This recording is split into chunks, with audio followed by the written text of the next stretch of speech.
Hey everyone, welcome back to my channel. Alright, so for today let's read who's sorry. Let's read chapter 3 of the book The War That Saved My Life. Alright, so without further ado, let's get into it. Chapter 3. In the wee hours of Friday morning, I stole Mam's shoes. I had to. They were the only shoes in the flat, other than Jamie's canvas shoes, which were too small even for my bad foot. Mam's shoes were too big, but I stuffed with the toes with paper. I wrapped the gag. I wrapped the rag around my bad foot. I tied the laces tight. The shoes felt strange, but I thought they would probably stay on. Jamie looked at me in amazement. I got to take them, I whispered. Otherwise people will see my bad foot. He said, "You're standing. You're walking." In my big moment, and now I had hardly cared. There was too much ahead of me. "Yes," I said, "I am." I glanced at Mam, who lay on the bed, snoring, her back at us. Proud of me? Not bloody likely. I slid down the stairs to the bottom. At the end of them, Jamie helped me up, and we set out together into the silent early morning streets. One step, I thought, one step at a time. It was interesting to be at ground level. The light was a tingered pink, and faint blue haze seemed to rise off the buildings, so that everything seemed prettier than it did later in the day. A cat streaked around the corner, chasing something, probably a rat. Or then the cat. The street was empty. I held Jamie's hand on my right side for support. In my left, I had a paper bag with food in it. For breakfast, Jamie said we were supposed to be at his school at 9 o'clock in the morning, hours ahead, but I figured the earlier we got away, the better. I didn't know how long it would take me to go to the school. I didn't want people to stare. The street was bumpy, which I didn't realize from my window. Walking was harder than in our flat. The shoe helped, but by the time I'd made it to the end of the lane, my foot hurt so badly I didn't think I could take a single step further. But I did. "Turn here," Jamie whispered. "It's not far." Another step, and my bad foot twisted. I fell, gasping. Jamie knelt beside me. "You could crawl," he said. There's nobody watching." How much further?" I asked him. "3 blocks," he said. He added, "Blocks is the building in between the streets. We got to cross 3 more streets." I measured the distance with my eyes. 3 streets might as well have been 300 miles. "Suppose I crawl a bit," I said. But crawling on the street was a lot harder than crawling in our flat.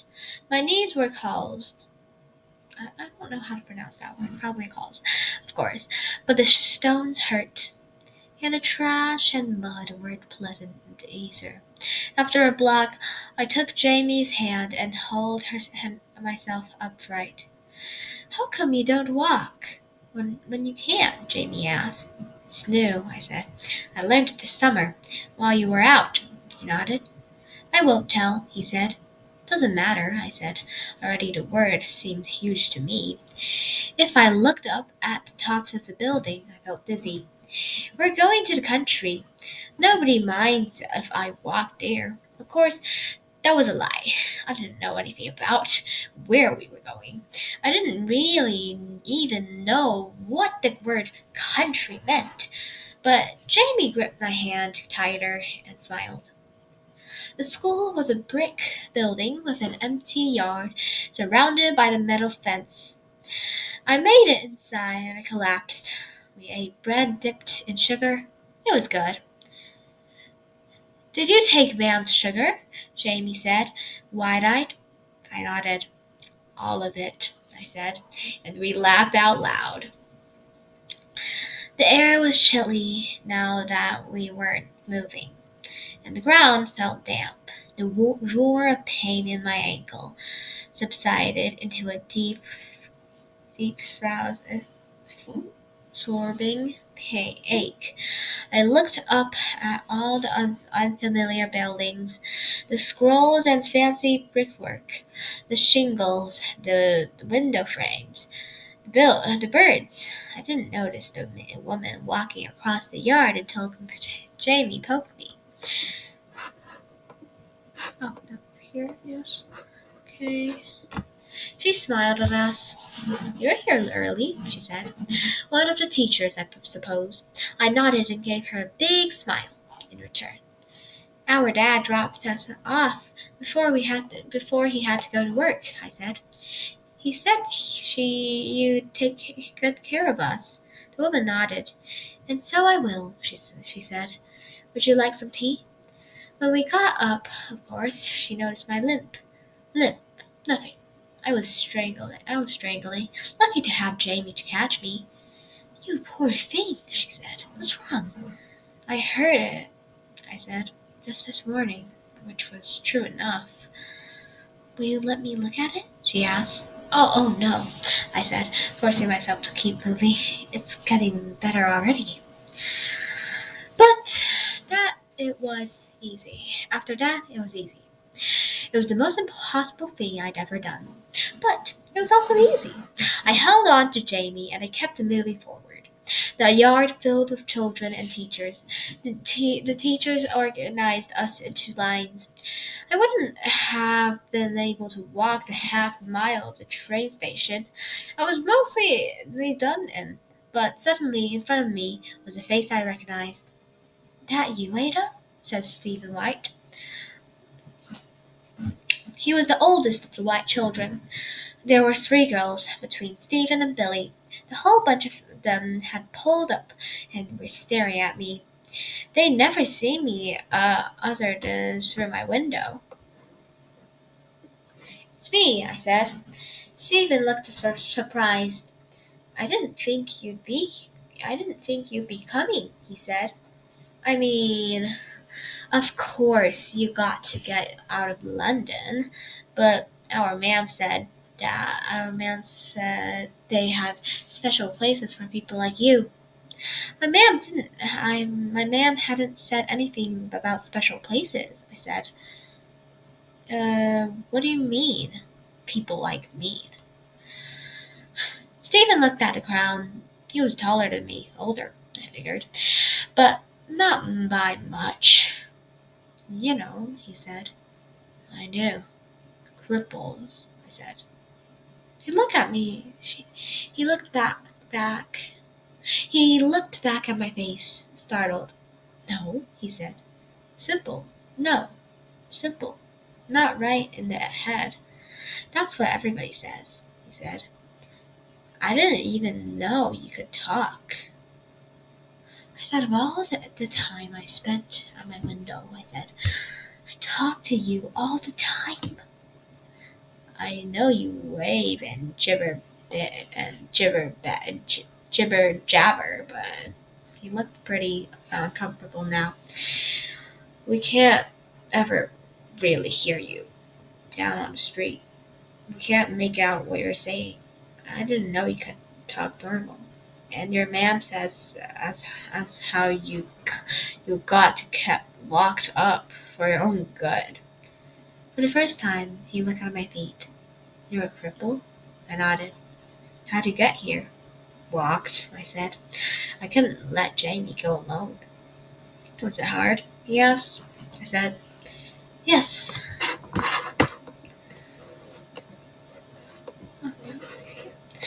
Okay. An odd expression passed over his face, one I didn't understand at all. Everyone feels sorry for your ma'am, he said. There was nothing I could say to that. Stephen said, She know you're gone? I would have lied, but Jamie pipped up. No, she said Ada was going to get bombed. Stephen nodded. Don't worry about it while walking to the station, he said. I'll give you a ride. I didn't know what he meant, but one of his little sisters smiled up at me. He gave me rides, she said. I smiled back. She reminded me of Jamie. Okay then, I said. So, Stephen White piggybacked me to the station. The teacher that had given me tea thanked him for helping. We marched in a long line, and the teachers made us sing. There'll always be an England. Finally, we got to the station, which was overflowing with more children than I ever knew existed in the world. Can you get onto the train all right? Stephen asked, setting me down. I grabbed Jamie's shoulder. Of course I can. Stephen nodded. He started to herd Billy and his sisters into a group. But then he turned back to me. How come she keeps you locked up if you're not simple? Because of my foot, I said. He shook his head. That's crazy, he said. It's because of whatever I did to make my foot like that. He shook his head again. Crazy. I stared at him. Crazy? The teacher started yelling then, and we all climbed onto the train before the noon church bells rang. The train began to move. We escaped, ma'am. Hitler's bombs, my one-room prison, everything. Crazy or not, I was free. And that is the end of chapter 3. And well, I will see you next time. Bye!